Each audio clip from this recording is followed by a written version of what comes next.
دور کسی جنگل میں ایک الو رہا کرتا تھا۔ اس کے ساتھ والے پیڑ کے اوپر کالو کوا بھی رہا کرتا تھا۔ الو تو اکیلا تھا، کالو کوا، اس کی پتنی گوری کوی اور ان کا چھوٹا بیٹا جگو رہا کرتے تھے۔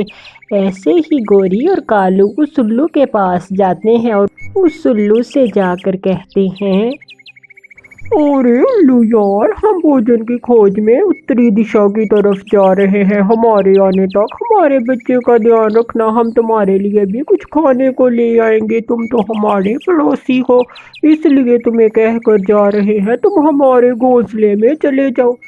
ہاں ہاں ضرور کوے، تم جاؤ بھوجن لے آؤ، میں ابھی تمہارے بیٹے کے پاس چلا جاتا ہوں۔ ہاں ہاں الو بھائی جی، میرے بیٹے کا اچھی طرح دھیان رکھنا، یہ نہ ہو کہ آپ وہاں ہو اور میرا بیٹا کہیں اور۔ پھر گوری اور کالو بھوجن لینے چلا جاتے ہیں اور کچھ دیر بعد اس جنگل میں ایک چڑیا اور ایک کبوتر آ جاتے ہیں۔ وہ واسی پکشی تھے اور ایک پیڑ پر بیٹھتے ہیں۔ ارے کبوتر بھائی، ہم اس گھونسلہ بنا لیتے ہیں اس پیڑ کے اوپر بہت زیادہ گھونسلے بن سکتے ہیں۔ ہاں ہاں چڑیا، تم ٹھیک کہہ رہی ہو، ہم اسی پر بناتے ہیں گھونسلے۔ پاس بیٹھا الو یہ ساری بات سن رہا تھا۔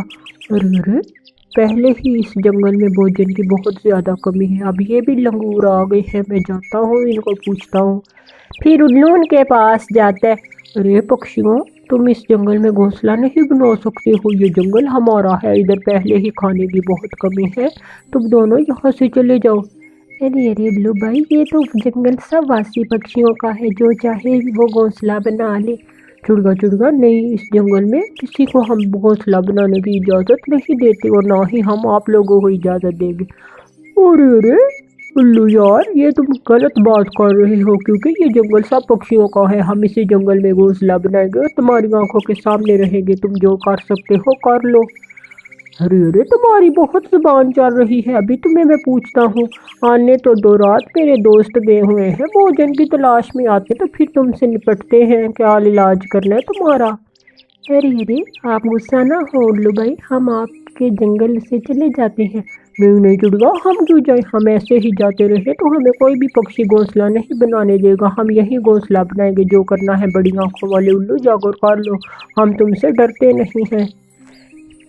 ایسے ہی الو اپنے گھونسلے میں واپس آ جاتا ہے اور ادھر چڑیا آپ جاؤ، سوکھے تنکے اکٹھے کرو، میں سوکھی لکڑیاں اکٹھے کرتا ہوں، رات ہونے سے پہلے ہمیں اپنا گھونسلہ بنانا پڑے گا۔ ایسے ہی چڑیا سوکھا گھاس اکٹھا کرتی ہے اور کبوتر سوکھی لکڑیاں پاس سے ہی اکٹھا کرنا شروع کر دیتے ہیں اور رات ہونے سے پہلے وہ اپنا گھونسلے بنا لیتے ہیں۔ ساتھ والے پیڑ کے اوپر رات ہو جاتی ہے، کوے بھی آ جاتے ہیں اپنے گھونسلے میں بھوجن لے کر۔ گوری کوی کہتی ہے، ارے الو، یہ کون ہے؟ دو پکشی، پہلے ہی بھوجن کی کمی ہے۔ ہاں الو، یہ کون ہے دو پکشی اور ان کو تم نے گھونسلہ کیوں بنانے دیا ہے اس پیڑ کے اوپر؟ ارے کیا کروں کوے یار، انہوں نے مجھے بہت بےعزتی کی ہے، میرے ساتھ بدتمیزی، یہ موٹی ناک والے کبوتر نے مجھے کہتا ہے بڑی آنکھوں والا۔ ہائے میں مر گئی، میں بھی ان کو پوچھتی ہوں۔ پھر گوری جاتی ہے، ہاں بھائی موٹی ناک والے وہ کبوتر، تمہیں ادھر کس نے بولا گھونسلہ بنانے کو؟ یہ جنگل میرا ہے، میں ادھر نہیں گھونسلہ بنانے دیتی۔ ارے کوی بہن، آپ شانت ہو جائے، یہ واسی پکشیوں کا جنگل ہے۔ ہاں بیڑی آئی واسی پکشیوں والی، چل چڑیا بھاگ۔ ارے چڑیا آپ چپ کر دے ایسے کویوں کو، میں اچھی طرح جانتا ہوں یہ بہت چالاک بنتی ہے، ان کو تو میں نپٹ لوں گا، تم تینوں آ جاؤ اور میں اکیلا ہو جاتا ہوں، پھر بھی میں تم سے طاقتور ہوں اور اس جنگل میں ہم رہیں گے اور اسی پیڑ کے اوپر رہیں گے، تم جو کر سکتی ہو کالی چونچ والی کر لو جا کر۔ ایسے ہی کبوتر گوری کوی کی بھی بےعزتی کر دیتا ہے۔ ہائے میں مر گئی موٹی ناک والے کبوتر، تجھے تو میں چھوڑوں گی نہیں۔ پھر گوری کوی بھی واپس آ جاتی ہے، گہری رات ہو جاتی ہے اور دونوں پکشی سو جاتے ہیں، پر ادھر الو اور گوری اور کالو تو ابھی تک نہ سوئے تھے، کیونکہ وہ تو بہت تیز اور شاطر تھے اور اپنے من میں پلان بنا رہے تھے۔ ایسے ہی ہائے میں مر گئی، میری تو اتنی بےعزتی اس موٹی ناک والے نے کی۔ کالو تمہاری پتنی کی بےعزتی ہوئی ہے، تمہیں ذرا بھی شرم نہیں ہے؟ بدلہ کیسے لینا ہے؟ چل اب کچھ کر، نہیں تو میں برداشت نہیں کر سکتی۔ गोरी गोरी, जरूर हम कुछ करते हैं उल्लू। तुम्हारे पास कोई तरतीब है तो यार बताओ, हम क्या करें? हमें तो इनको बहुत ज़्यादा सबक सिखाना पड़ेगा। हाँ हाँ कभी मेरे पास एक प्लान है। साथ वाले जंगल में एक मेरी दीदी चील रहती है, उसके पास हम सुबह चलेंगे और उससे जाकर इनका अच्छी तरह बंदोबस्त करवाएंगे। इनको तो भागते हुए रास्ता नहीं मिलेगा। वाह भाई वाह मेरे उल्लू शहजादे भाई, तुम्हें तो कैसी तरतीब आई। चलो अब सुबह होने तो दो। रात हो जाती है, तमाम पक्षी सो जाते हैं, सुबह का सूरज निकल आता है। गोरी गोरी, अब तुम इधर ही रहना, मैं और उल्लू जाते हैं उस चील दीदी के पास। उल्लू के घर में जा रहा हूँ। और ऐसे ही उल्लू उल्लू चलो हम चले चील के पास। चील के पास चले, रात होने से पहले आना है वापस। हाँ कभी चलो हम चलते हैं चील के पास, रात होने से पहले हमें अपने घर भी वापस आना पड़ेगा। फिर कौवा और उल्लू चले जाते हैं। अरे अरे कबूतर, चलो हम भोजन ले आए। हाँ भोजन तुम्हें मिलेगा तो तब भी लेके आओगी, रात होने से पहले। देखना यहाँ से तुझे कैसे मेरी चील दीदी भगाती है, याद रखना। अरे अरे चिड़िया, इसको छोड़ो, ये तो वैसी बातें करती है, मंदी चोंच वाली काली कवि। मैं ऐसे पक्षियों को अच्छी तरह जानता हूँ। अरे अरे कबूतर, मुझे तो बहुत डर लग रहा है। चिड़िया चिड़िया, आपको डरने की ज़रूरत नहीं है, हम चले भोजन लेने चलते हैं। फिर ऐसे ही दोनों भोजन लेने चले जाते हैं।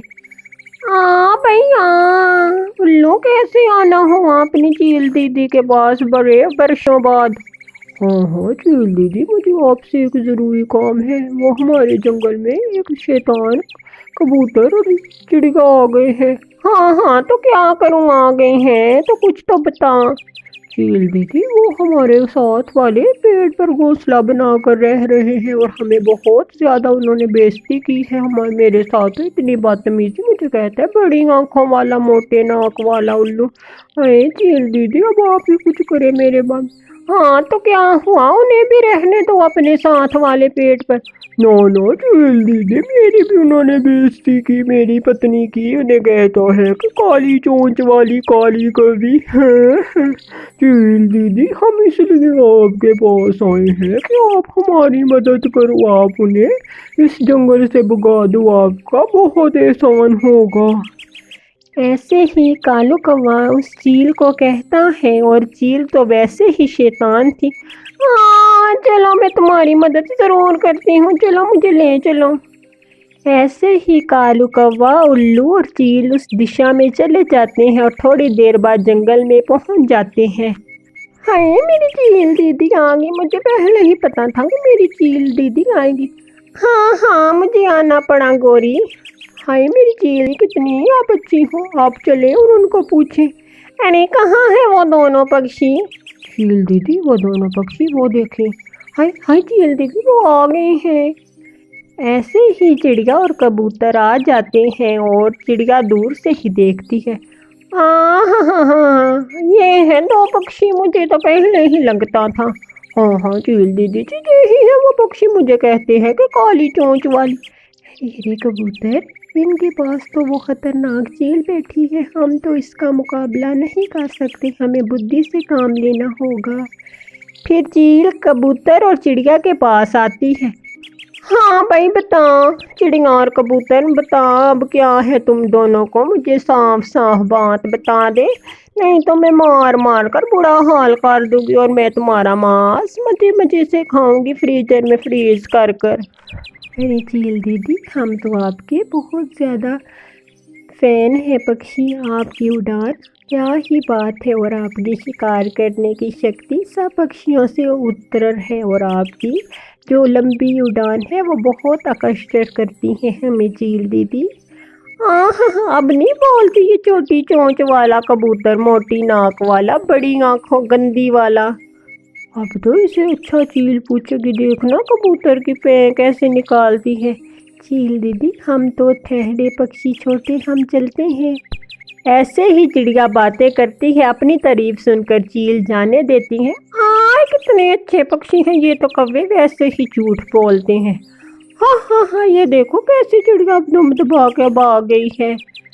चील आती है उनके पास दोबारा और आके कहती है, जो आँख के इशारे से डर जाए उनको मारने की क्या जरूरत है। वाह भाई वाह चील दीदी, आपका तो एक इशारा ही उस चिड़िया को और कबूतर को भगा दिया। आप कितनी ही हैं। वो तो चील से बातें कर रहे थे। चील का बार बार ध्यान उनके छोटे बेटे जग्गू पर जा रहा था।